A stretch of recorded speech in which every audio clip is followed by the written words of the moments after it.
कर दिया ना? हाँ।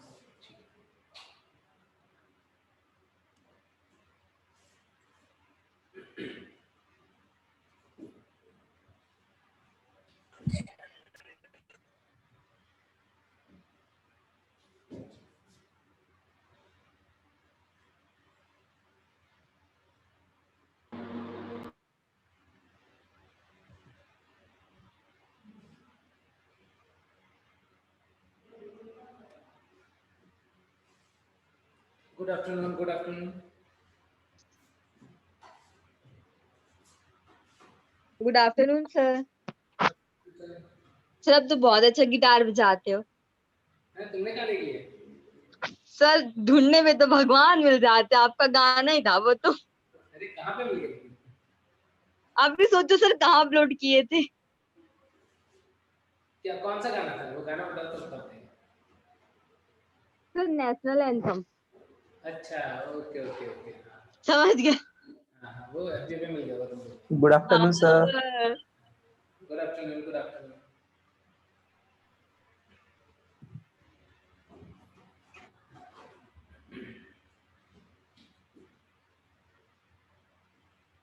Good afternoon sir.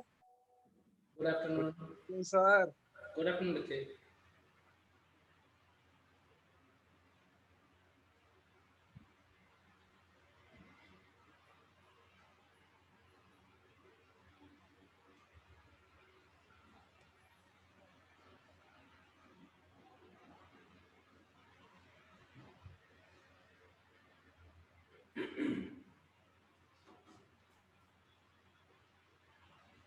कल के लेक्चर में ना गलती से मैंने तुम्हें साइंटिस्ट का नेम गलत बता दिया। वो जिसने टिश्यू वर्ड दिया था और फादर ऑफ प्लांट एनाटॉमी जो है, शायद मैंने नेगेली बता दिया था तुमको। करेक्ट कर लेना। टिश्यू टर्म जो है was given by Emily Nenia और father of anatomy, father of plant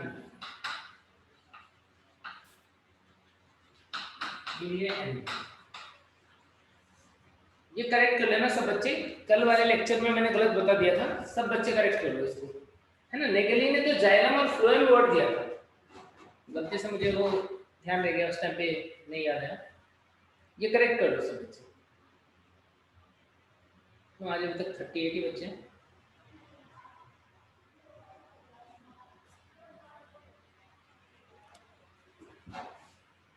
number आ जाने दो सब।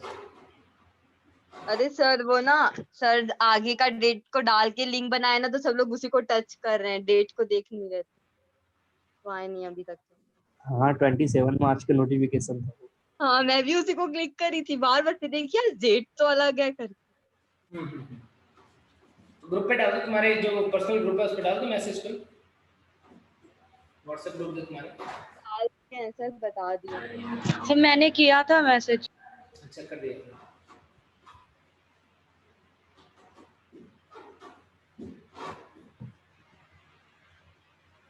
आ रहे बच्चे।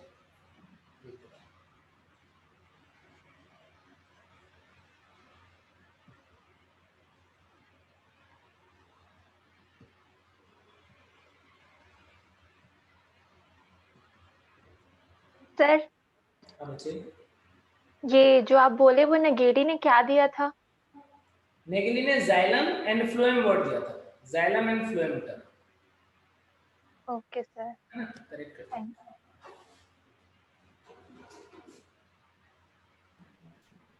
Good afternoon sir. Good afternoon बच्चे। सर इंडिया का फादर ऑफ प्लांट एनाटॉमी कोई और है ना? हाँ इंडिया के अलग है, इंडिया के फादर ऑफ प्लांट एनाटॉमी के चौधरी नाम है उनका, के चौधरी। Okay sir. हालांकि अपने में ये सब पूछते नहीं है साइंटिस्ट के, जो अपने एनसीईआरटी में दिए हुए सिर्फ उतना ही पूछते हैं, तो इसीलिए ज़्यादा इम्पोर्टेंट है नहीं, है ना। बट फिर भी ये लास्ट लेक्चर की एक वो थी, बच्चे ने क्वेश्चन पूछा तो मुझे याद आया कि अच्छा इसलिए उससे क्वेश्चन नहीं बना क्योंकि हमने कल गलत नाम लिख दिया था। यस सर, मैं उसका करेक्ट आंसर भी सी लगा दी थी, फिर उसमें आंसर दूसरा दिया था।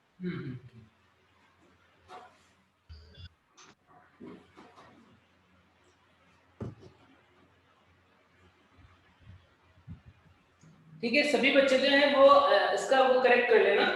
ठीक है, टिश्यू टर्म जो है वो ब्रू ने दिया था। प्लांट के लिए, यदि एनिमल के लिए भी पढ़ोगे तो एनिमल के लिए टिश्यू वर्ड यूज किया था बाइचेक ने। तो टिश्यू टर्म के लिए दो साइंटिस्ट के नेम पढ़ोगे तुम, एनग्रू एंड बाइचेक, बट पहले यूज किया है ब्रू ने प्लांट के लिए, बाद में बाइचेक ने ये टिश्यू वर्ड जो है वो यूज किया था एनिमल के लिए भी। ठीक है ना, तो यहाँ पर ये इंपॉर्टेंट है। और फादर ऑफ प्लांट एनाटॉमी जो है वो भी एनग्रू ही बोलते हैं।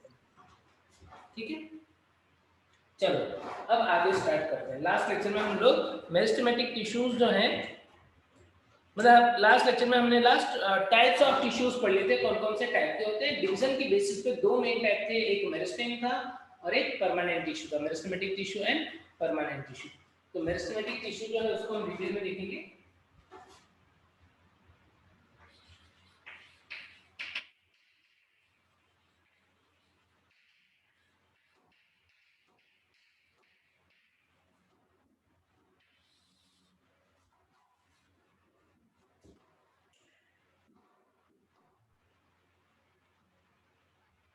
ठीक है, जितने बच्चे लेट से ज्वाइन कर रहे हैं वो बच्चे ये दो करेक्शन कर लेना लास्ट लेक्चर में। टिश्यू का टर्म किसने दिया था, और फादर ऑफ प्लांट एनाटॉमी हमने गलत साइंटिस्ट का नेम लिख दिया था गलती से।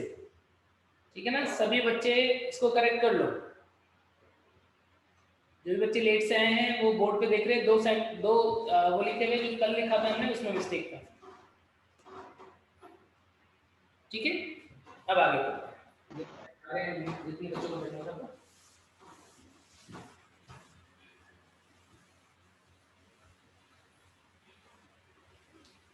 देखो, मेरिस्टेमेटिक टिश्यू क्या होते हैं, इनके अंदर देखते हैं हम cell cycle of the cells of meristematic tissue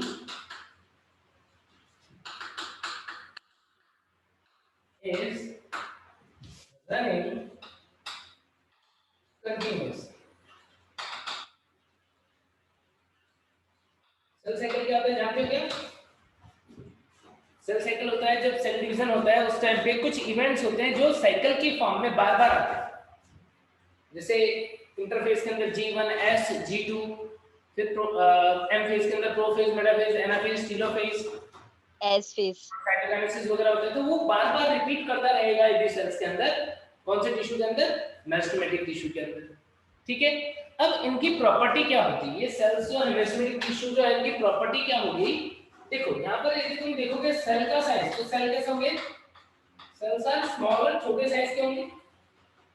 क्यों? क्योंकि सेल डिवाइड कर रहा है कंटिन्यूअसली, यानी इसको अभी बड़ा होने का और अपने परमानेंट फंक्शन को परफॉर्म करने का टाइम नहीं मिल रहा है। थोड़ा ही बड़ा होता है फिर डिवाइड कर लेता है, थोड़ा ही बड़ा होता है फिर डिवाइड कर लेता है। तो सेल्स होते हैं वो छोटे होते हैं और इनके बीच में इंटरसेलुलर स्पेसेस जो है, इंटरसेलुलर स्पेसेस, अंतर कोशिकीय अवकाश उपस्थित होगा कि अनुपस्थित होगा? अनुपस्थित।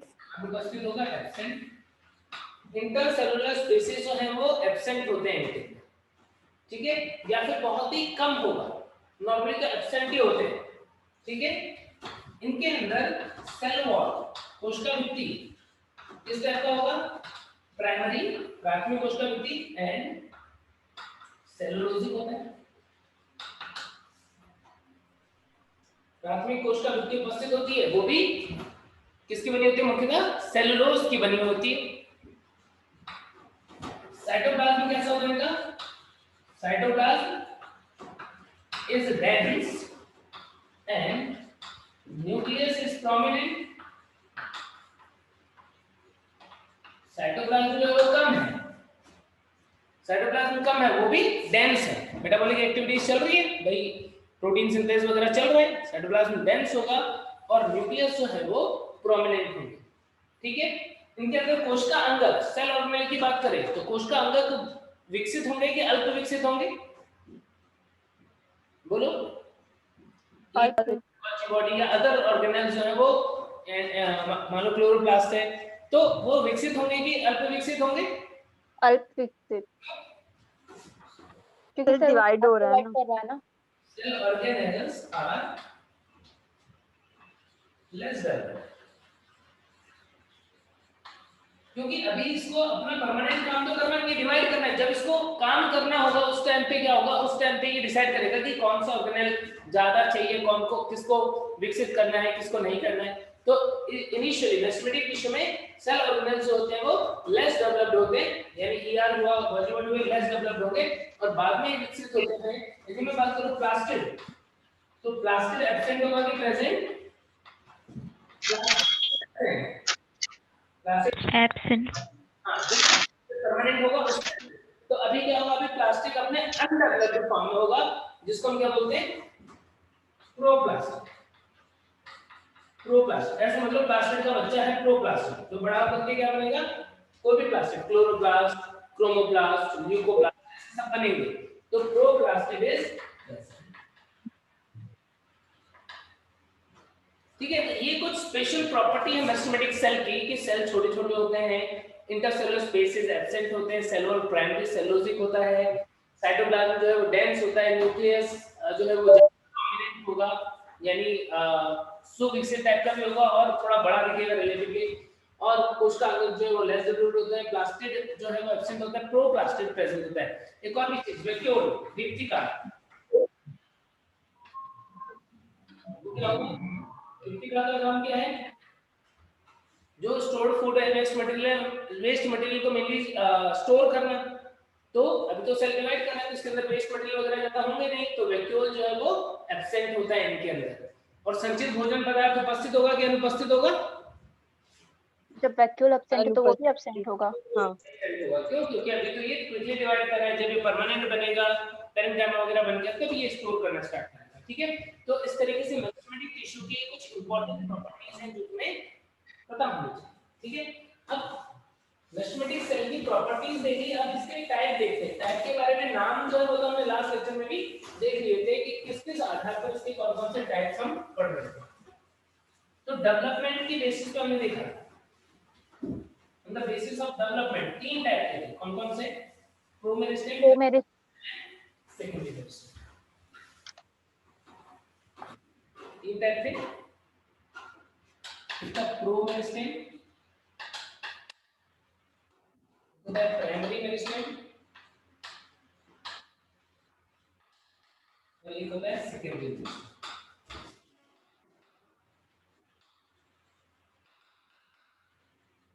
प्रोमेरिस्टेम, प्राइमरी मेरिस्टेम और सेकेंडरी मेरिस्टेम। प्रोमेरिस्टेम वो है जो लाइफ साइकिल में सबसे पहले आता है, यानी किसके अंदर उपस्थित होगा, present in embryo and very few about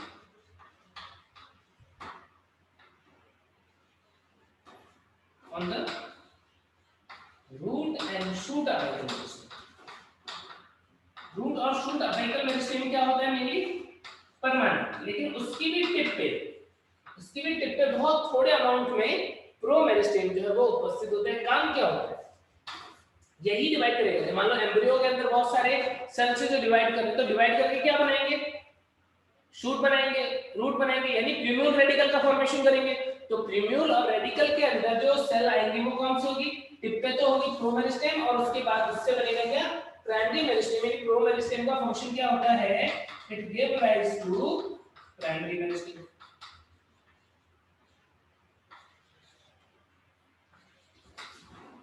प्रोमेरिस्टेम से क्या बनता है, प्राइमरी मेरिस्टेम का फॉर्मेशन होता है। ठीक है, तो ध्यान रखना प्रोमेरिस्टेम को हम एम्ब्रियोनिक मेरिस्टेम भी बोल सकते हैं। क्यों? क्योंकि ये एम्ब्रियो में उपस्थित है। प्रोमेरिस्टेम को हिंदी में हम प्राक बीजोतक बोलते हैं, प्राक बीजोतक। प्रोमेरिस्टेम को हम प्राक बीजोतक बोलते हैं, और प्रोमेरिस्टेम जो है वो किसके अंदर प्रेजेंट है, एम्ब्रियो के अंदर, और इससे क्या बनेगा, इससे प्राइमरी मेरिस्टेम बन जाएगा। प्राइमरी मेरिस्टेम प्रोमेरिस्टेम से बना है, किससे बना है, फॉर्म्ड बाय प्रोमेरिस्टेम। प्रोमेरिस्टेम जो विभाजन करके क्या बनाते हैं, प्राइमरी मेरिस्टेम, और फिर प्राइमरी मेरिस्टेम जो खुद भी डिवाइड होकर के और भी प्राइमरी मेरिस्टेम बनाते रहेंगे। ठीक है, देन इसके बाद में प्राइमरी मेरिस्टेम जो है वो क्या करेगा, वो डिवाइड करके बनाएगा प्राइमरी परमानेंट टिश्यू। क्या बनाएगा, give rise to primary permanent tissue. बहुत सिंपल सी बात है कि प्रो मेरिस्टेम भ्रूण के अंदर उसने बनाया प्राइमरी मेरिस्टेम, फिर प्राइमरी मेरिस्टेम में डिवाइड करके क्या बना दिया, प्राइमरी परमानेंट टिश्यू।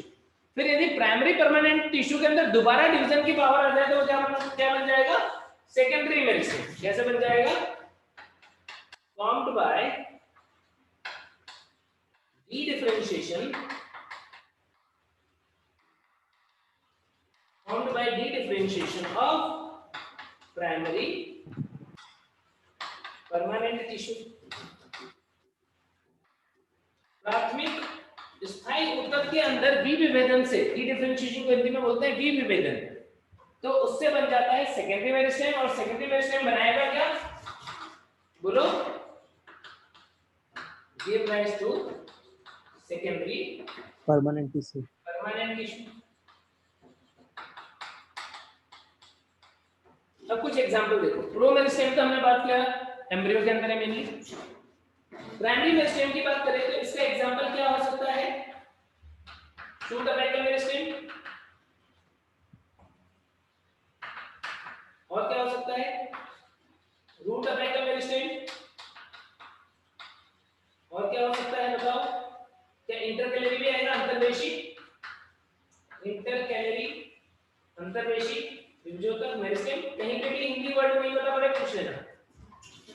शूट को बोलते हैं प्ररोह, प्ररोह शीर्ष विभजोतक, शूट अपेकल मेरिस्टेम, प्ररोह शीर्ष विभजोतक।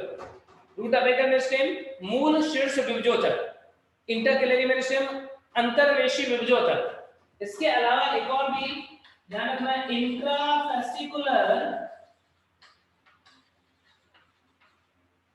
Intrafascicular cambium. वैसे तो कैम्बियम ज्यादातर क्या देखते हैं हम, सेकेंडरी मेरिस्टेम, लेकिन इंट्राफेसिकुलर कैम्बियम जो है वो प्राइमरी मेरिस्टेम होता है। ये इंपॉर्टेंट बात है, ध्यान रखना। इंट्राफेसिकुलर कैम्बियम क्या होता है, जब तुम स्टेम की एनाटॉमी देखते हो तो वास्कुलर बंडल के बीच में यहाँ पर कैम्बियम होता है क्या, इधर यहाँ पर कैम्बियम होता है क्या, तो वास्कुलर बंडल के अंदर जो कैम्बियम है उसको बोलते हैं हम इंट्राफेसिकुलर कैम्बियम,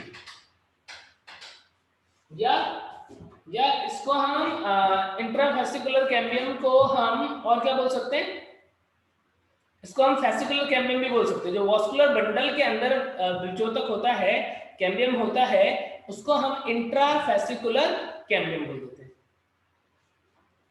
ठीक है। सेकेंडरी मेरिस्टेम में क्या आ जाएगा, इसके अंदर most of the vascular cambium, ज्यादातर वास्कुलर कैम्बियम जो है वो कैसा होता है, सेकेंडरी, और कॉर्क कैम्बियम, यानी कैम्बियम ज्यादातर क्या है, सेकेंडरी, कॉर्क कैम्बियम तो पूरा है। और वास्कुलर कैम्बियम संवहन एधा, वास्कुलर कैम्बियम को हिंदी में हम बोलते हैं संवहन एधा। ठीक है,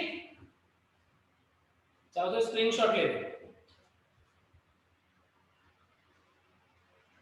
ठीक है सर, सेकेंडरी मेरिस्टेशियम का बताओ ना हिंदी में एक बार, जो लिखे हो पूरा उसको। एक विभजोतक क्या होता है, जो प्राथमिक स्थायी ऊतक जो बना था उसमें विभेदन से होता है। डी डिफरेंशिएशन का मतलब होता है विभेदन, उससे जो बनेगा वो विभजोतक, उसे बोलेंगे सेकेंडरी मेरिस्टेम।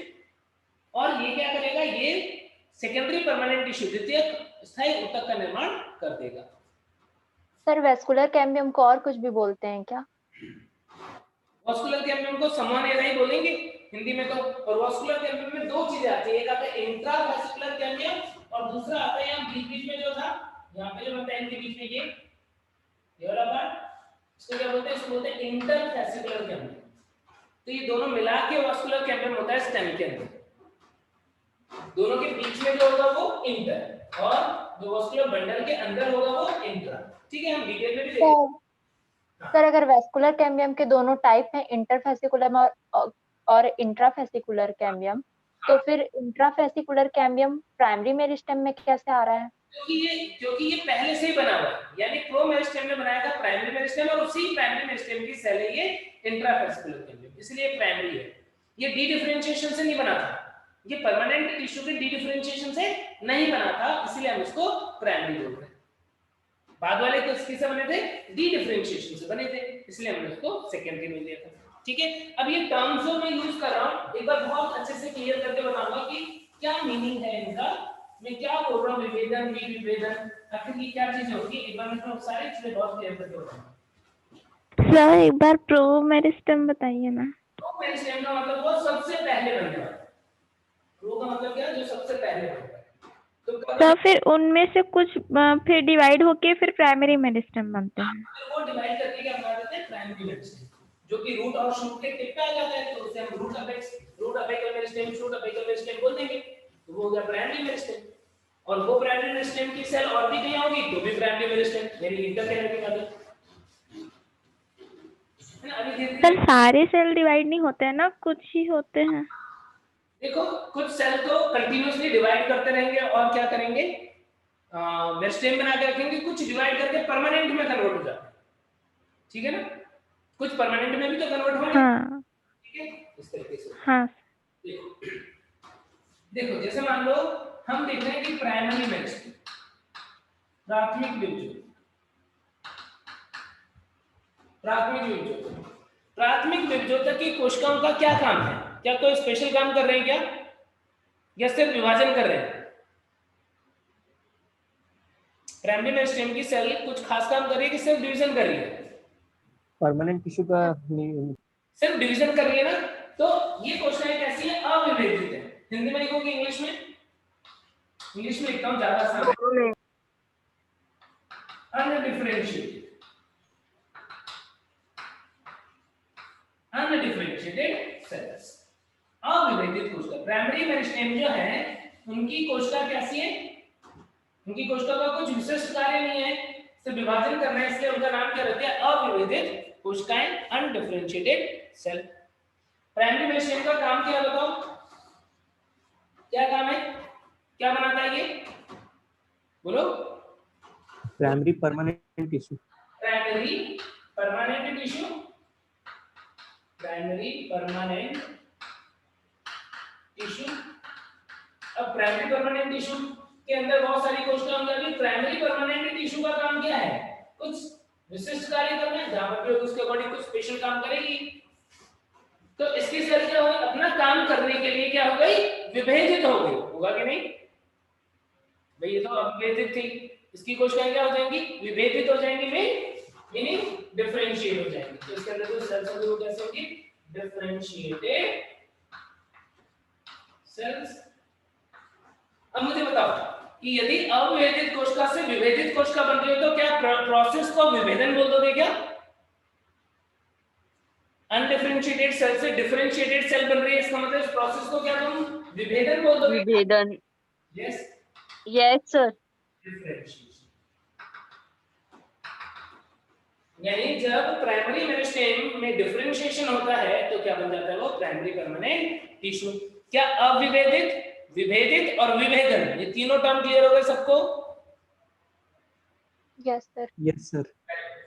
अब क्या हुआ, अब मैंने बोला कि ये प्राइमरी परमानेंट टिश्यू जो है ये क्या कर सकती है, ये कन्वर्ट हो सकती है किसके अंदर, सेकेंडरी मेरिस्टेम के अंदर, यानी इससे क्या बन सकता है, इससे बन सकता है सेकेंडरी मेरिस्टेम, जिससे विभजोतक बन सकता है। अब फिर से विभाजन की पावर आ गई, फिर से विभाजन की पावर आ गई, तो वो कोशिकाएं जो परमानेंट सेल में, डिफरेंशिएटेड सेल के अंदर वापस से विभाजन की पावर गेन करने की वजह से बन रही है, उन सेल्स को हम बोल देते हैं डी डिफरेंशिएटेड सेल। क्या बोल देते हैं, डी डिफरेंशिएटेड सेल्स, विभेदित कोशिकाएं। सेकेंडरी मेरिस्टेम की कोशिका जो होती है वो कैसी होती है, विभेदित कोशिकाएं होती है। कैसी होती है कोशिकाएं, विभेदित। तो प्रोसेस को क्या बोल दोगे, प्रोसेस को तुम डी डिफरेंशिएशन बोल दोगे क्या, यस सर। विभेदन बोल दोगे क्या, यस। तो प्राइमरी मेरिस्टेम की अविभेदित कोशिका थी जिससे विभेदित कोशिका बनी, प्रोसेस को विभेदन बोल दिया। विभेदित कोशिका वापस से क्या हो जाए, विभाजन करने स्टार्ट कर दे तो उसे हम बोलते हैं विभेदन, डी डिफरेंशिएशन, यानी ये कोशिका कैसे हो गई, डी डिफरेंशिएटेड हो गई। अभी मैंने ये लिखा था सेकेंडरी मेरिस्टेम में कि प्राइमरी परमानेंट टिश्यू के डी डिफरेंशिएशन से क्या बनता है, सेकेंडरी मेरिस्टेम बन जाता है। क्या बात क्लियर हो गई सब बच्चों को, अब क्या ये सेकेंडरी मेरिस्टेम डिवाइड करके फिर क्या करेंगे, परमानेंट टिश्यू बनाएगी कि नहीं? तो अब जो Yes. टिश्यू बनाएंगे उसको क्या बोलेंगे, सेकेंडरी परमानेंट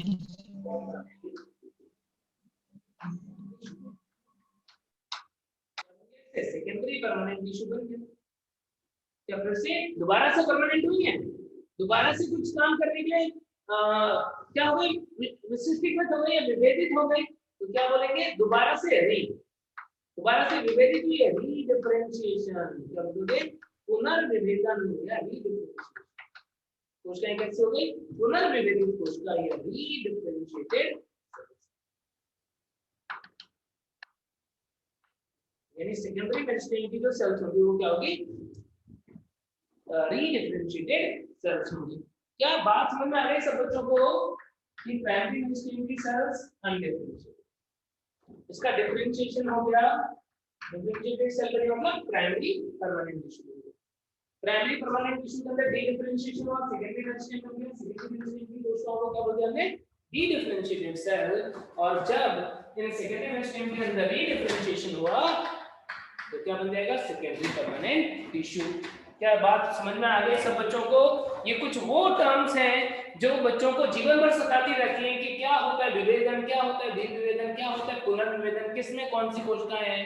तो मैंने तुम्हें यहाँ एक बहुत सिंपल डायग्राम बना के चीजें जो है वो एक्सप्लेन कर दी है, और यदि तुम्हें ये बात समझ में आ गई तो जीवन में अब तुम इस चीज में कभी कंफ्यूज नहीं होगे। सर पहले वाला अविभेदन, दूसरे वाला विभेदन। अविभेदन ये विभेदन, नहीं सॉरी अविभेदन तो ये है, अविभेदित कोशिकाएं ये हाँ। डिफरेंशिएशन का मतलब है विभेदन, डिफरेंशिएशन का मतलब है रीविभेदन, और रीडिफरेंशिएशन का मतलब है पुनर्विभेदन। समझ गए, विभेदन, विभेदन और पुनर्विभेदन। और नीचे वाले का डिफरेंशिएशन समझ में नहीं आया। क्या बच्चे, डी डिफरेंशिएशन जब कोई परमानेंट सेल बन गई, अभी हमने क्या बोला, सेल साइकिल जो है वो कंटीन्यूअसली रन कर रहे हैं, G1S G2N चल रहा है, सेल साइकिल चल रहा है मेरिस्टेम के अंदर। लेकिन तुमको पता है कि कई बार सेल जो है वो जीवन में अरेस्ट हो जाती है, रुक जाती है, क्या बोलते हैं, जी नॉट पे। Yes sir. मतलब क्या हो गई, परमानेंट हो गई। लेकिन जी नॉट में आने के बाद कुछ टाइम तक इसमें रहेगा, फिर वापस से क्या हो जाए, सेल साइकिल के अंदर एंटर हो जाए। तो क्या होगा, पहले बन गई थी परमानेंट, परमानेंट से वापस क्या बन गई, मेरिस्टेमेटिक। तो परमानेंट से वापस से मेरिस्टेमेटिक बनना डी डिफरेंशिएशन क्या है। Sir yes sir, thank you. Sir D differentiation और री डिफरेंशिएशन में एक बार डिफरेंस बताइए ना। डी डिफरेंशिएशन में तो मेरिस्टेम बनता है और री डिफरेंशिएशन में परमानेंट। जब डी डिफरेंशिएशन हुआ तो सेकेंडरी मेरिस्टेम बना, री डिफरेंशिएशन हुआ तो सेकेंडरी परमानेंट टिश्यू बन गया। Okay, thank you sir. Sir ये सेल का नाम उसके डिवीजन के ऊपर बेस करता है ना? हाँ।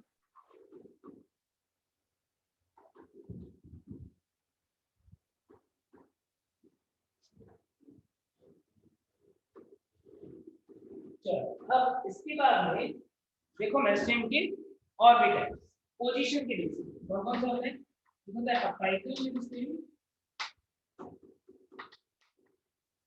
एक होता है इंटरकैलरी मेरिस्टेम,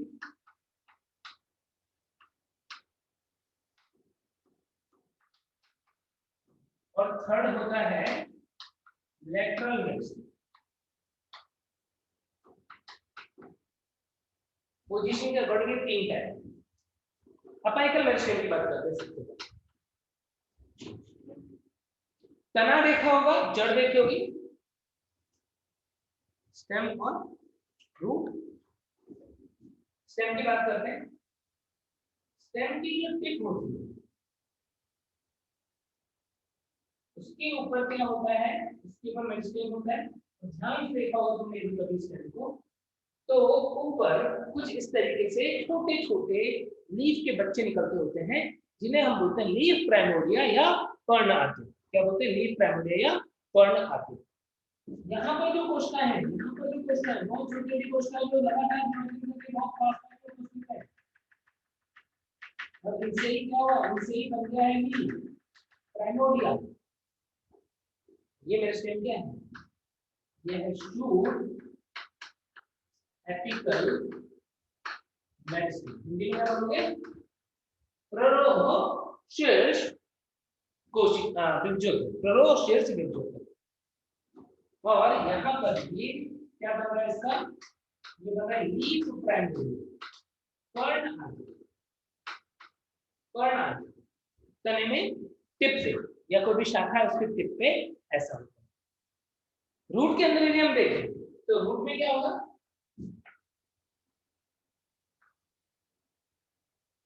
रूट के अंदर भी टिप के पास यहाँ पर मेरिस्टेमेटिक सेल है, बिंदु का कुछ है, लेकिन इस रूट के टिप पे एक संरचना और होती है जिसे हम क्या बोलते हैं? क्या बोलते हैं? रूट कैप या मूल root. Root cap, root cap को हिंदी में बोलते हैं मूल रूट। ये विंडोका कोशिका के हैं वो 3 लेयर की फॉर्म में यहाँ पर कौन कौन सी 3 लेयर? सबसे बाहर वाली परत जो है वो क्या बनाती है? एपिडर्मिस। उसके अंदर वाली लेयर क्या बनाती है? Sorry cortex. और सबसे अंदर वाली क्या बनाती है? 3 लेयर। और ये कोशिकाएं सब इसकी डिवाइड से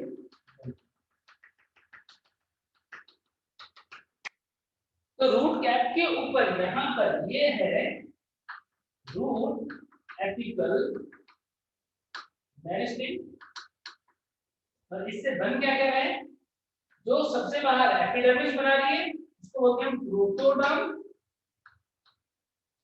प्रोटोडर्म। और उसके अंदर वाली जो है वो कॉर्टेक्स बनाती है, तो कॉर्टेक्स इनिशियल बोल सकते हो, कॉर्टेक्स बन रहे हैं इससे। और सबसे अंदर वाली सेल जो है वो क्या बना रही है? स्टील। स्टील को हम बोलते हैं वॉस्कुलर सिलेंडर। यहाँ पर जाइलम फ्लोएम होता है, इसलिए 3 चीजें बनती हैं किससे? रूट अपिकल मेरिस्टेम से। अब ये डायग्राम, चलो ये तो मैं तुम्हें बताऊंगा बाद में, प्रोटोडर्म वाली बात तो मैं तुम्हें बाद में बताऊंगा, अभी डिटेल में बताऊंगा जब थ्योरी पढ़ेंगे तब।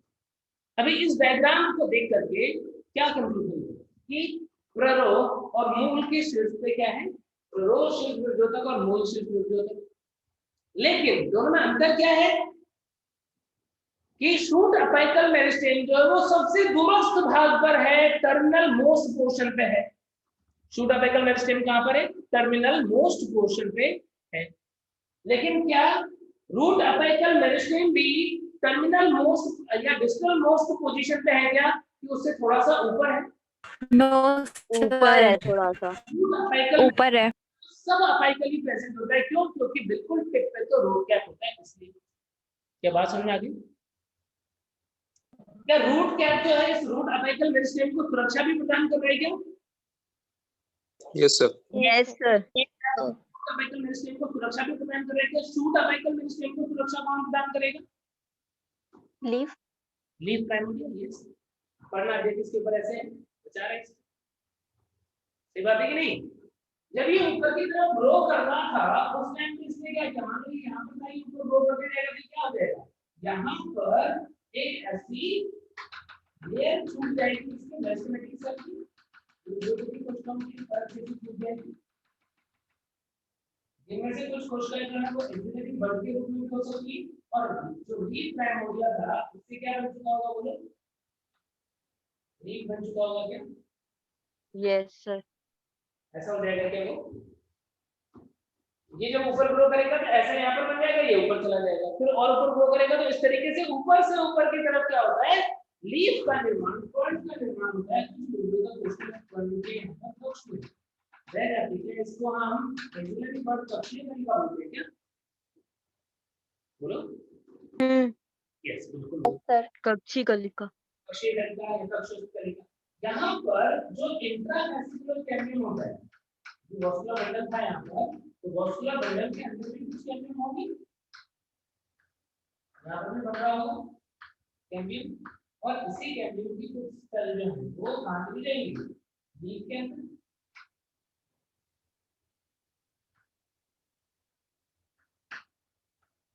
इस तरीके से ये कैम्बियम है, जाइलम फ्लोएम बनाएंगे।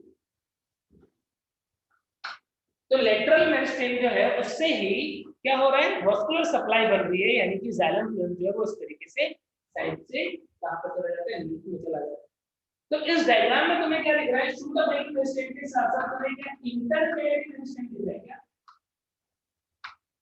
Intercalary meristem. अब क्या हो रहा है, शूट अपेकल मेरिस्टेम, रूट अपेकल मेरिस्टेम, इनका कार्य है मूल या प्ररोह की वृद्धि करवाना, रूट या शूट जो है उसकी ग्रोथ करवाना इनका काम होता है। कोशिका विभाजन करती जाएंगी, नए नए सेल्स बनाती जाएंगी, इसकी ग्रोथ होती जाएगी। जब शूट के अंदर, प्ररोह के अंदर क्या होता है, जब वृद्धि होती है तो उस टाइम पे कुछ कोशिकाएं पीछे छूट जाती है। कहां पर छूट जाती है, इस जगह को हम क्या बोल रहे हैं, इस जगह को हम क्या बोल रहे हैं, ये एक्सिलरी पार्ट को कहां पर भेज देते हैं, नोड के ऊपर। ये वाला पार्ट क्या है, ये नोड है, तो ये वाला पोर्शन क्या होगा, इतना पार्ट इंटरनोड होगा, इंटरनोड। पोरिया, इंटरनोड को बोलेंगे पोरिया, नोड जो है वो पर्वसंधि। तो नोड के ऊपर या बेस ऑफ इंटरनोड पे कुछ मेरिस्टेमेटिक कोशिकाएं पीछे छूट जाती हैं जब अपेकल मेरिस्टेम, शूट अपेकल मेरिस्टेम की ग्रोथ होती है, तो वो कोशिकाएं जो पीछे छूट गई, और ये कोशिकाएं पीछे छूट गई किसके बीच में है, परमानेंट टिश्यू के बीच में, उन्हें हम क्या बोलते हैं, उन्हें हम बोलते हैं इंटरकैलरी मेरिस्टेम। यहाँ पर जो एक्सिलरी बड होता है लीफ के एक्साइल में, उससे क्या बनेगा आगे जाके, इससे क्या बनेगा, बोलो, इससे दो चीजें बन सकती हैं, तो फूल बन सकते हैं या फिर पार्श्व शाखाएं बन सकती हैं। लीवलेट। फूल या पार्श्व शाखाएं बनाने में हेल्प करता है। जैसे जैसे प्लांट बड़ा हो जाएगा ये धीरे धीरे खत्म हो जाएगा, एक्सिलरी सॉरी इंटरकैलरी मेरिस्टेम जो है वो डिसअपीयर हो जाएगा, सिर्फ एक्सिलरी बड रह जाएंगे। होगा कि नहीं? लेकिन घासों की बात करें, मोनोकॉट्स की या घासों की बात करें, तो उनके अंदर क्या होता है, उनके अंदर ये इंटरकैलरी मेरिस्टेम बहुत इंपॉर्टेंट है। क्यों ज्यादा टाइम तक रहता है, क्यों, क्योंकि यदि कोई जानवर इसको यहाँ से खा जाएगा तो इसी इंटरकैलरी मेरिस्टेम से ये क्या करेगा, ग्रो करेगा, यहाँ से एक्सिलरी बड से ब्रांच निकल जाएगी और इस तरीके से ये बढ़ता रहेगा। तो यदि कोई घास को कोई जानवर खा जाता है तो उसकी वृद्धि करवाने का काम किसका होता है, इंटरकैलरी मेरिस्टेम। अंतर्वेशी उद्योगता, अंतर्वेशी उद्योगता का एक काम और होता है क्या, तुमने कभी यदि गन्ना देखा होगा तो गन्ने में टिप के पास जो नोड होते हैं और इंटरनोड होते हैं वो कुछ इस पोजीशन में होते हैं, दूर जाओगे तो क्या होता जाएगा, दूर होते जाएंगे। इंटरनोड क्या है, छोटे, उससे बड़ा, उससे बड़ा, हो रहा है कि नहीं? तो इसका तने की लंबाई में वृद्धि करवाने में क्या इंटरनोड का रोल होता है क्या, सॉरी इसका इंटरकैलरी मेरिस्टेम का रोल होता है क्या?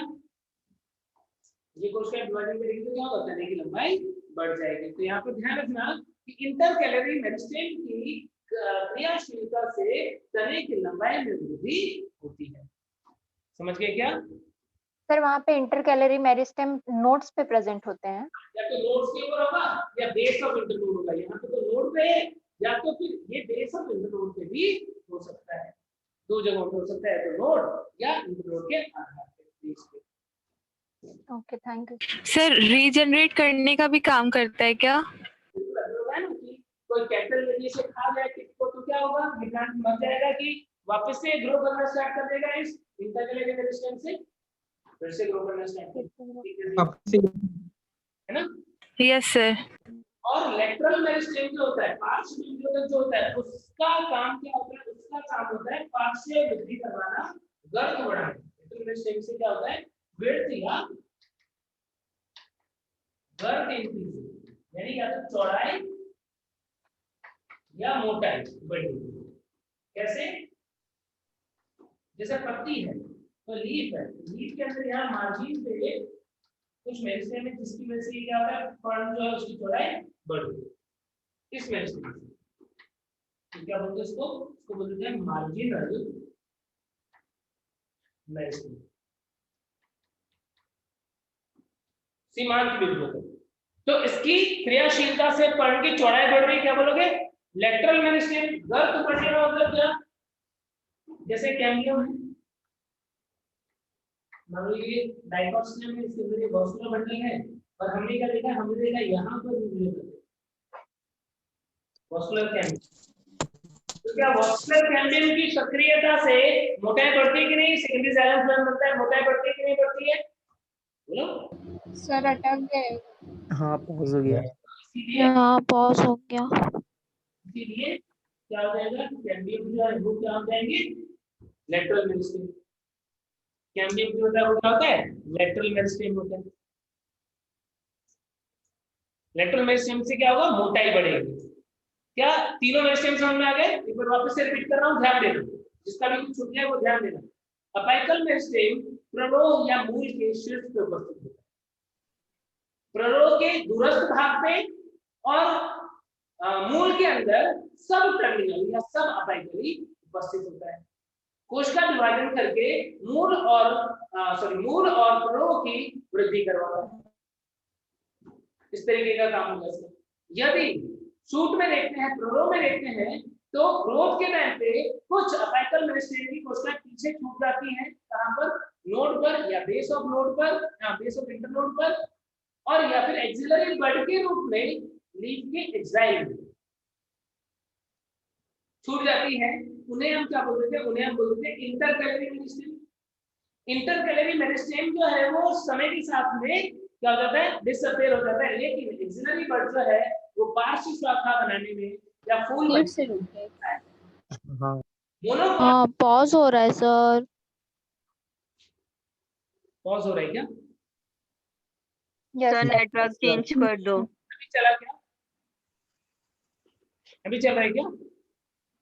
Yes sir. हाँ सर अभी फिर चल रुक रहा है। जाता है सर पर। ज्यादा पॉज होगा तो चेंज करो। सर वीडियो मोनोकॉट प्लांट के अंदर सुनो, मोनोकॉट में क्या होगा, मोनोकॉट प्लांट के अंदर घासों में इंटरकैलरी मेरिस्टेम जो है उसको रीजनरेट में हेल्प करेगा, प्लांट को रीजनरेट होने में हेल्प करेगा, इसे थिकोपॉइड प्लांट आ जाता है। और इंटरकैलरी मेरिस्टेम की सक्रियता से इसकी लंबाई भी, तने की लंबाई भी बढ़ती है। वो मेरिस्टेम जिससे चौड़ाई या मोटाई बढ़ती हो उसे हम लेटरल मेरिस्टेम बोलते हैं। लीफ में मार्जिन में उपस्थित होगा और तने में कॉर्क कैम्बियम और वॉस्कुलर कैम्बियम क्या होंगे, लेटरल मेरिस्टेम के एग्जांपल होंगे। क्लियर हो गई बात? सर डाइकॉट्स में इंटरकैलरी मेरिस्टेम नहीं होता है? डाइकॉट में क्या, डाइकॉट स्टेम में इंटरकैलरी मेरिस्टेम नहीं होता है? होता है, लेकिन कम टाइम के लिए होता है।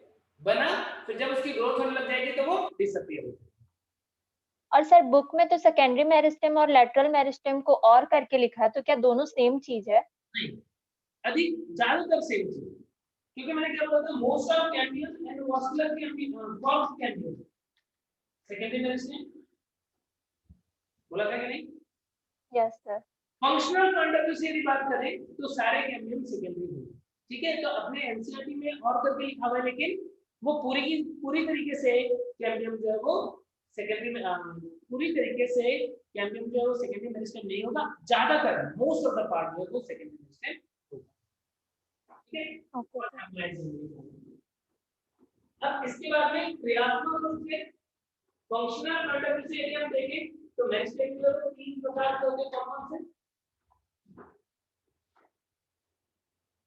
क्या बना रहे हैं उसके ऊपर डिपेंड करेगा, क्रियात्मक मतलब क्या बना रहे हैं उसके अकॉर्डिंग। बताओ क्या बताया था लास्ट लेक्चर में, कौन से तीन type functional point of view से, क्रियात्मक दृष्टिकोण से? बोलो, भूल गए क्या? सर क्वेश्चन वापस रिपीट करो ना एक बार। क्रियात्मक दृष्टि से यानी फंक्शनल पॉइंट ऑफ व्यू से मेरिस्टेम कौन-कौन से तीन प्रकार के होते हैं? प्रोटोडर्म, प्रोकैम्बियम, प्रोटोडर्म, हो गया क्या? प्रोकैम्बियम ग्राम सिस्टम।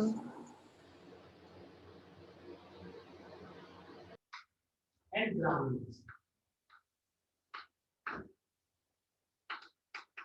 नाम से पता पड़ रहा है कि प्रोटोडर्म क्या कार्य है, क्या बनाएंगे? प्रोटोडर्म क्या बनाएगा? एपिडर्मिस या एपिडर्मल टिश्यू सिस्टम। प्रोकैम्बियम क्या बनाएगा, बोलो बोलो। प्रोकैम्बियम कैम्बियम क्या बनाता है? कैम्बियम क्या बनाता है? Xylem flow. Phloem pro cambium है, तो प्रो कैम्बियम क्या बनाएगा? प्राइमरी जाइलम प्राइमरी ये सिर्फ कैम्बियम बोल देता तो सेकेंडरी जाइलम सेकेंडरी फ्लोएम हो जाता, जो सेकेंडरी ग्रोथ में तुम लोग पढ़ोगे। बट प्रो कैम्बियम की बात करें तो प्राइमरी जाइलम और प्राइमरी फ्लोएम बनाएगा। और ग्राउंड मेरिस्टेम क्या बनाएगा?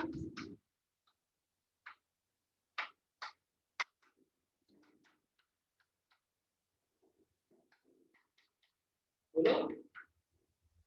इन दोनों को छोड़ के बाकी सब forms all the tissue except epidermis and vascular bundle. Epidermal tissue system और वास्कुलर बंडल को छोड़ के बाकी सब कौन बनाएगा? Ground meristem. क्या सब नाम लिख दो? जैसे रूट और स्टेम में देखते हो तुम, हाइपोडर्मिस, जनरल कॉर्टेक्स, एंडोडर्मिस,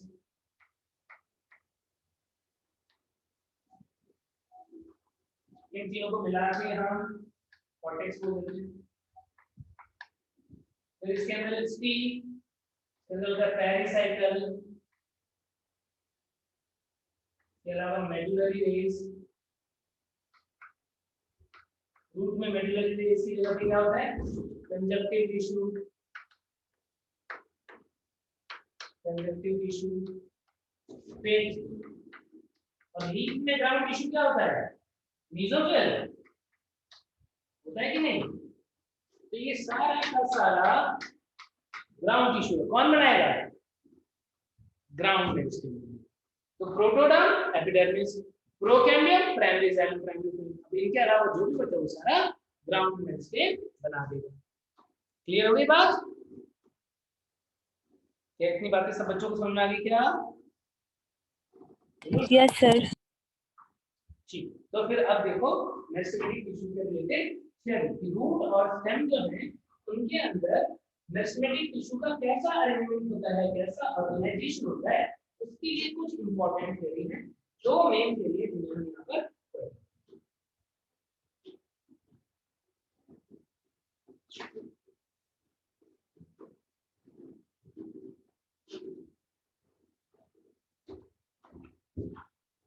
कौन सी वो दो मेन थ्योरी। सबसे पहले देखो इसका नाम है हिस्टोजन। हिस्टो का मतलब क्या होता है? हिस्टो का मतलब हिस्टोलॉजी टिश्यू। टिश्यू। हिस्टो का मतलब होता है टिश्यू।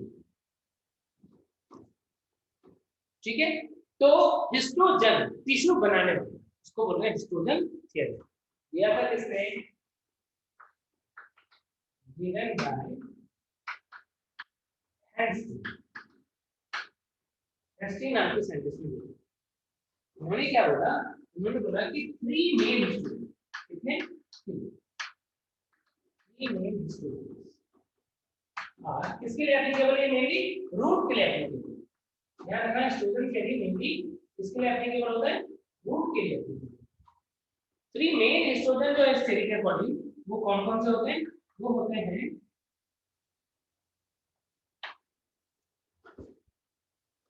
कौन कौन से?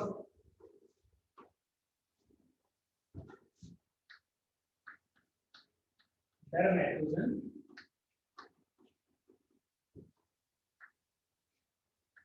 पेरिक्लेम एंड लीव। ये तीन मेन हिस्टोजन। इन तीन के अलावा एक और भी हिस्टोजन होता है, फोर्थ हिस्टोजन, जिसके अंदर सिर्फ मोनोकॉट ग्रुप है। फोर्थ हिस्टोजन इन मोनोकॉट ग्रुप यस। फोर्थ एक हिस्टोजन और होता है जिसे हम बोलते हैं क्या? कैलिब्रोज।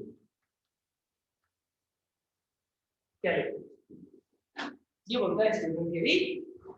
ये तीन मेन हिस्टोजन है, डर्मेटोजन, पेरिक्लेम और लीरोम, और फोर्थ हिस्टोजन जो है वो है कैलिब्रोज। कैसे काम करते हैं? किसके लिए एप्लीकेबल है? मेनली रूट के लिए। रूट।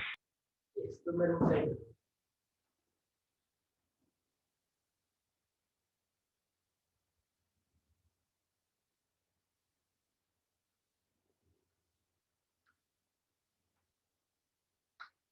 सबसे बाहर वाली मैस्टोमेटिक सेल इसका काम है एपिडर्मिस।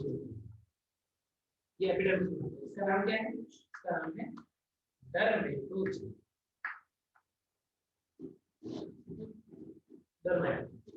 ठीक है।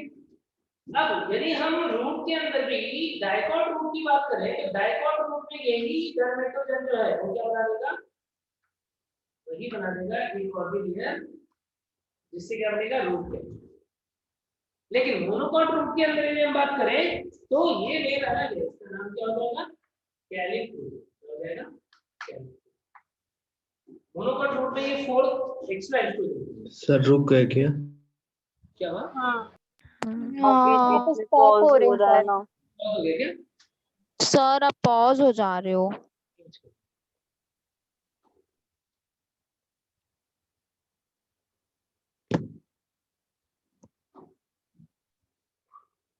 चल गए क्या? चल गए पॉजी।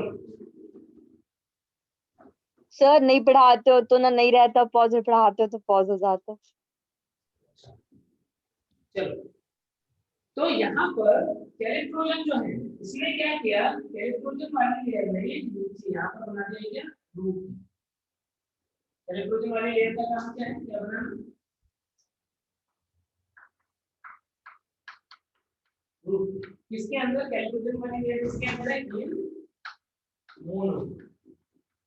डाइकॉट में नहीं, डाइकॉट में तो डर्मेटोजन ही करेगा ये। कैलिट्रोजन और डर्मेटोजन के बीच में यहाँ पर कुछ इलेक्ट्रिक सेल्स पड़ी होती हैं। यहाँ पर कुछ सेल्स है जो इलेक्टिव पड़ी है, उसको बोलते हैं क्विसेंट सेल।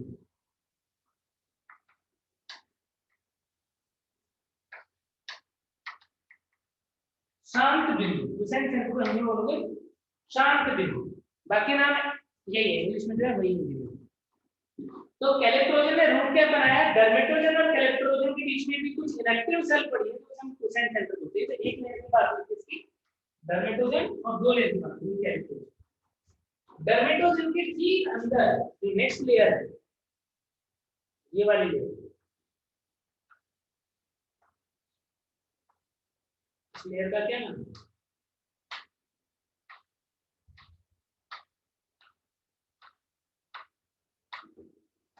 क्या नाम है इस लेयर का?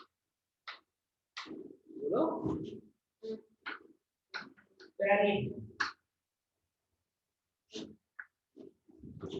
डर्मेटोजन ने क्या बनाया बताओ? एपिडर्मिस। पेरिग्लिन क्या बनाएगा? एपिडर्मिस के नीचे जो है, क्या होता है एपिडर्मिस के नीचे? हाइपोडर्मिस। कॉर्टेक्स। तीनों लेयर आ जाती है, ये बच्चे बोलते हैं hypodermis, general cortex and endodermis. तीनों लेयर आ जाती है पेरिग्लिन में। और सबसे सेंटर में जो तुम्हें दिख रहा है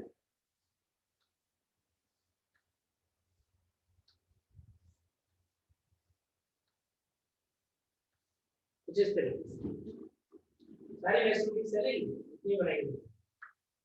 इसका नाम है न्यूरोन। न्यूरोन क्या बना देगा बताओ? अब इसके अंदर वाली लेयर, एंडोडर्मिस के अंदर जो भी कुछ होता है उसको हम क्या बोल रहे हैं? स्टील या रंग बोल। हाइपोसम में तो हिस्टोजन थ्योरी के अकॉर्डिंग रूट के अंदर मुख्यतः 3 हिस्टोजन है, डर्मेटोजन, पेरिग्लिन और न्यूरोन। डर्मेटोजन से एपिडर्मिस बनता है, पेरिग्लिन से हाइपोडर्मिस, जनरल कॉर्टेक्स और एंडोडर्मिस बनता है, और प्लीरोन से क्या बनता है? स्टील का निर्माण या रंग का निर्माण होता है। मोनोकॉट के अंदर इनके अलावा एक 4th हिस्टोजन भी जिसे हम बोलते हैं कैलिट्रोजन, उससे रूट कैप बनता है। डाइकॉट में डर्मेटोजन ही रूट कैप का फॉर्मेशन कर देगा। कई बार हम देखते हैं कि जो डर्मेटोजन है और कैलिट्रोजन है उनके बीच में कुछ ऐसी कोशिकाएं पड़ी होती है जो शांत होती है, जो डिवाइड नहीं कर रही है। क्यों डिवाइड नहीं कर रही है? क्योंकि इसके अंदर डीएनए, प्रोटीन, आरएनए, ये सब क्या है? ये सब कम। इन सब की मात्रा कम है। इनएक्टिव प्रोड्यूस सेल होती है जिसे हम क्वेश्चन सेंटर बोलते हैं। जब ये अपेक्टम मेरिस्टेम डैमेज होगा, यहाँ पर इसको क्षति होगी, तो उस टाइम पे ये कोशिकाएं क्या करेगी, जो डैमेज सेल है उनको रिप्लेस कर देगी ताकि वो वापस से डिवाइड करके अपने को हील कर ले। ठीक है, तो ये थ्योरी जो है वो किसके लिए है, रूट के लिए mainly historian theory and media का। क्या बात क्लियर हो गई? सर एक बार कैलिप्टोजन का फिर से बताइए ना। सर हेलो सर, सर ये डाइकॉट में नहीं होता है कैलिप्टोजन? हिस्टोरियन डाइकोट होता ओके सर, थैंक यू। है, पर डाइकोट नहीं है। ठीक है ना? तो ये हिस्टोरियन थ्योरी। नेक्स्ट देखो उसके बाद में दूसरी इंपॉर्टेंट थ्योरी जो शूट के लिए एप्लीकेबल होती है, उस थ्योरी का नाम है ट्यूनिका कॉर्पस। ट्यूनिका कॉर्पस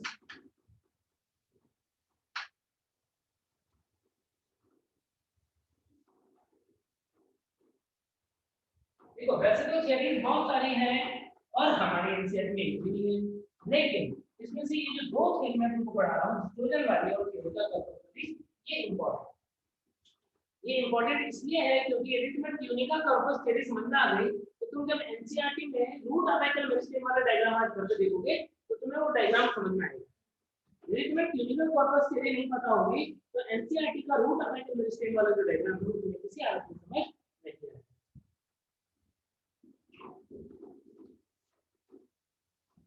अब देखो ट्यूनिका कॉर्पस थ्योरी ये किया था इसमें स्मिथ ने गिवन बाय स्मिथ, और इसके अकॉर्डिंग दो ही, इस थ्योरी के अकॉर्डिंग कितने मतलब टिश्यू बनाने वाले लेयर है, दो है, एक होती है ट्यूनिका लेयर और दूसरी होती है कॉर्पस। कॉर्पस ट्यूनिका में भी सिंगल लेयर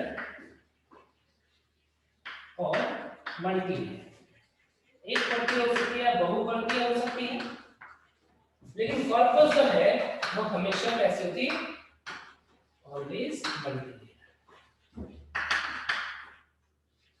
यानी दो ही लेयर, ट्यूनिका और कॉर्पस दो ही लेयर। अब देखो ये कैसे काम कर रही, जैसे हम डायग्राम बनाते हैं शूट अपेक्टल मेरिस्टेम का, जो डायग्राम तुमने अभी देखा था थोड़ी देर पहले, ऐसा कुछ। अब यहाँ पर क्या है, यहाँ पर दो लेयर है, एक ये लेयर है बाहर वाली लेयर जिसे हम क्या बोलते हैं ट्यूनिका, और ये पूरा अंदर वाला लेयर हम बोलते हैं कॉर्पस। अब ये जो ट्यूनिका की सेल्स होती हैं, ये ट्यूनिका की जो सेल्स है यहाँ पर ट्यूनिका लेयर है, इन सेल के अंदर डिवीजन जो है वो होता है दो प्लेन में डिवीजन हो सकता है, सरफेस के परपेंडिकुलर जिसे हम बोलते हैं एंटीक्लाइनल, यानी ट्यूनिका के अंदर कौन सा डिवीजन होगा, डिवाइड्स एंटीक्लाइनल, अवनत तल में विभाजन करता है, और कॉर्पस जो है divides both anticlinally and parallelly।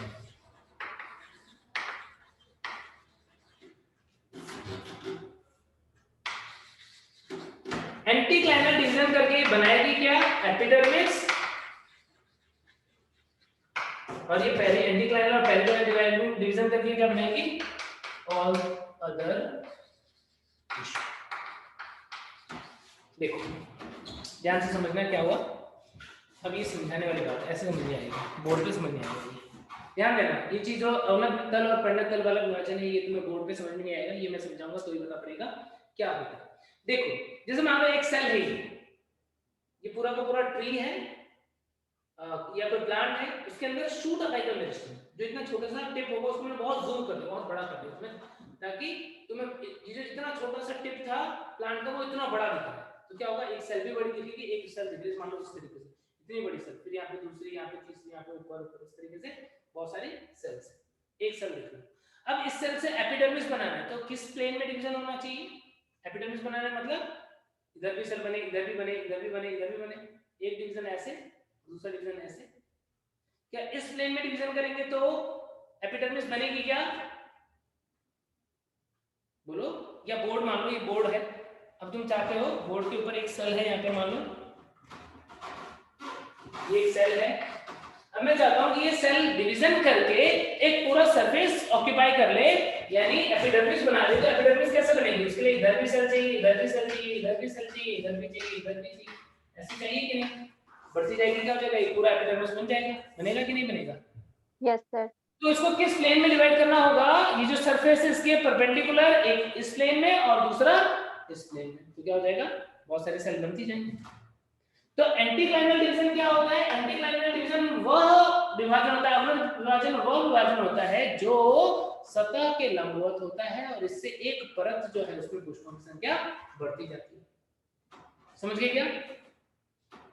Clear हो गई बात सबको? एंटीक्लाइनल डिवीजन से एपिडर्मिस कैसे बन रहा है समझ में आ गई क्या बात सबको? बोलो ना। Yes sir. Yes sir. Yes sir. और यदि मान लो परिणत तल में विभाजन की बात करूं कि एक कोशिका ऐसी है और मैं चाहता हूं यदि ये ऐसे डिवाइड कर रही है तो क्या होगा? यहाँ पर एक के बदले फिर दो ऐसे आ जाएंगे।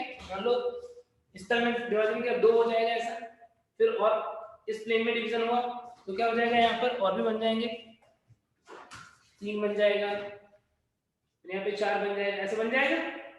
एपिडर्मिस बन रही है। कौन सी विभाजन से बन रही है? एंटीक्लाइनल विभाजन से। लेकिन यदि मैं चाहता हूं कि परतों की संख्या बढ़ जाए, परतों की संख्या बढ़ जाए, यानी कोशिका अंदर भी बने बाहर भी, क्योंकि भाई तने की मोटाई बढ़ेगी, ग्रोथ होगी, तो सेल्स तो अंदर भी बन रही है बाहर भी बन रही है, तो क्या होगा?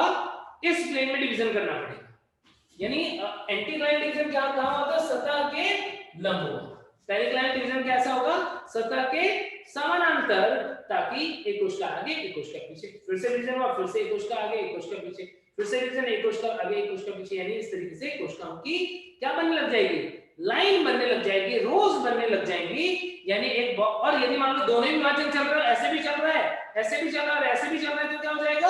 हर डायरेक्शन में सेल्स बनने लग जाएंगी। तो यहाँ पर कॉर्पस वाला जो रीजन है, यहाँ पर डिवीजन ऐसे भी हो रहा है, ऐसे भी हो रहा है और ऐसे भी हो रहा है। तीनों तलों में विभाजन हो रहा है, एंटीक्लाइनल भी हो रहा है और पेरिक्लाइनल भी हो रहा है, जिससे यहाँ के सारे टिश्यूज बनेंगे।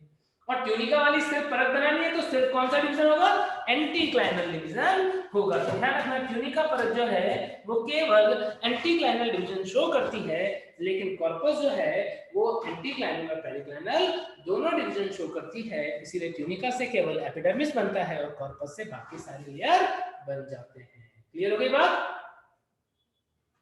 ये थियरी किसके लिए ज्यादा एप्लीकेबल है? रूट के लिए कि शूट के लिए? शूट के लिए। शूट। ठीक है, तो ध्यान रखना कि जो हिस्टोग्राम थियरी है वो मुख्यतः रूट के लिए एप्लीकेबल होता है, ट्यूनिका कॉर्पस थियरी जो है मुख्यतः शूट के लिए एप्लीकेबल होता है। तो इतनी बातें तुम्हें मेस्टोमेटिक टिश्यू में ध्यान रखनी है। नेक्स्ट स्टेप के बाद में सिंपल परमानेंट टिश्यू देखो क्या होता है। सरल स्थायी ऊतक, सिंपल परमानेंट।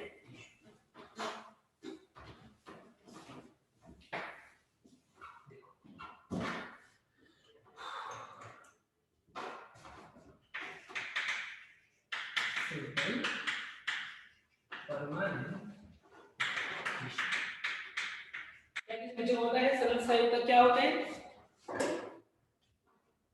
अब जो परमानेंट टिश्यू क्या होता है वो बताओ।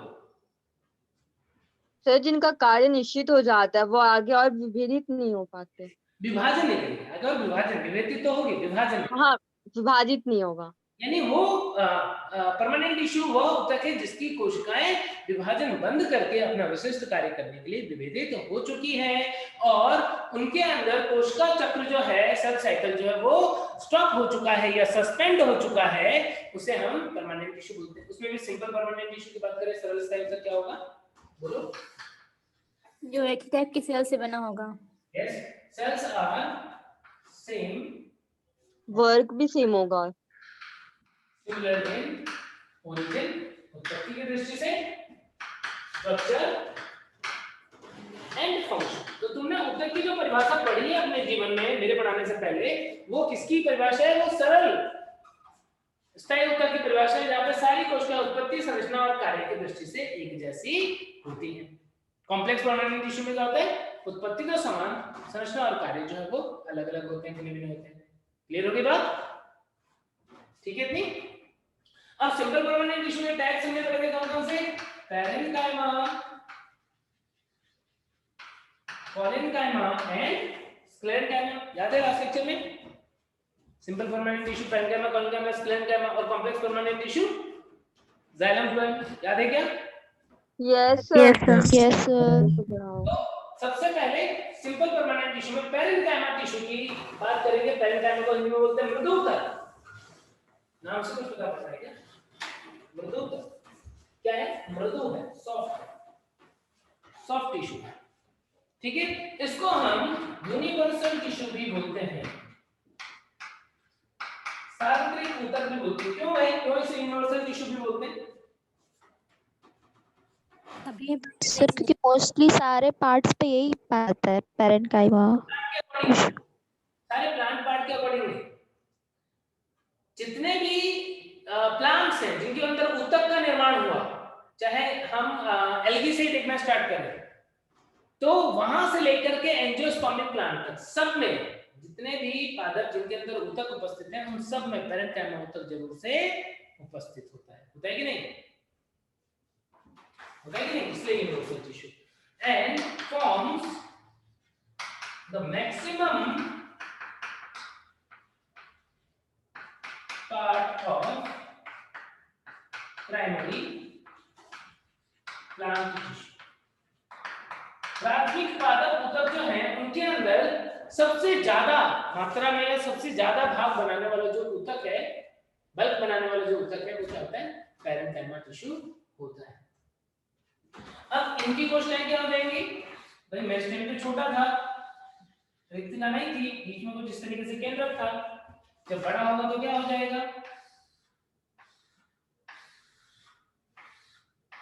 बड़ा होगा।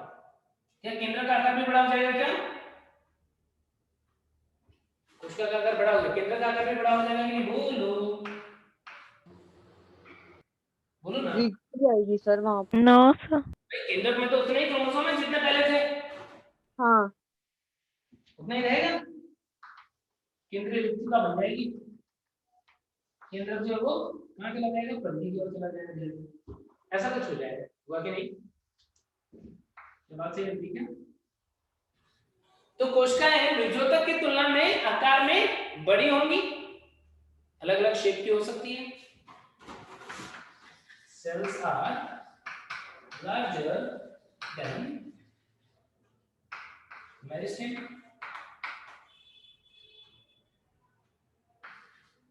मृदुतक की कोशिकाओं की तुलना में आकार में बड़े होंगे।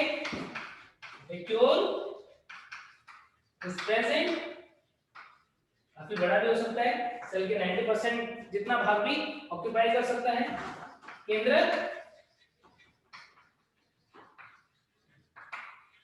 कहां पे चला जाएगा? पेरिफेरी पे चला जाएगा, परिधि पर चला जाएगा। केंद्रक जो है वो परिधि पर चला जाएगा। कोशिकाएं बड़ी होगी, थोड़ी थोड़ी दूर हटेंगी। क्या छोटे इंटरसेलुलर स्पेस, अंतर कोशिकीय अवकाश उपस्थित हो सकते हैं क्या? Small intercellular spaces may be present।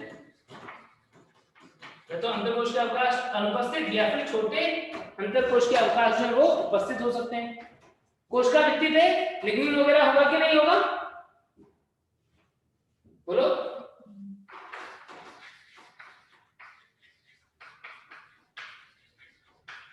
Cellulose वगैरह का।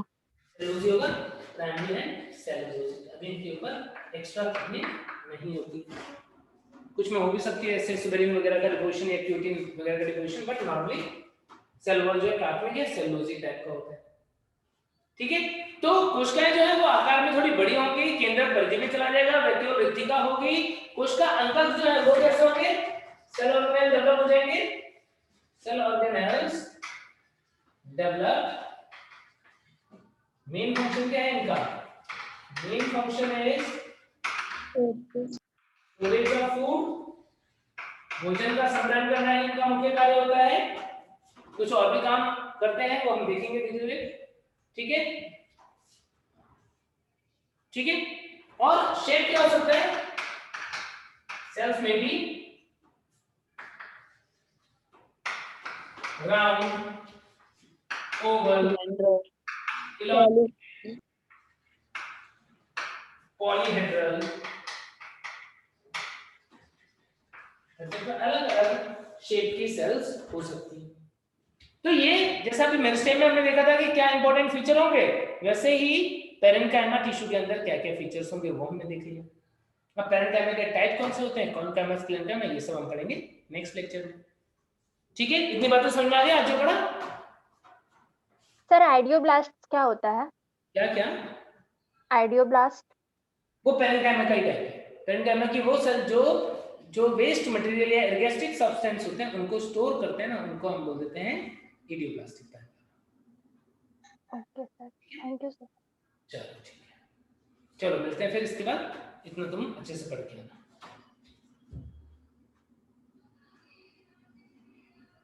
चलो bye bye. Thank you sir. Okay बच्चों।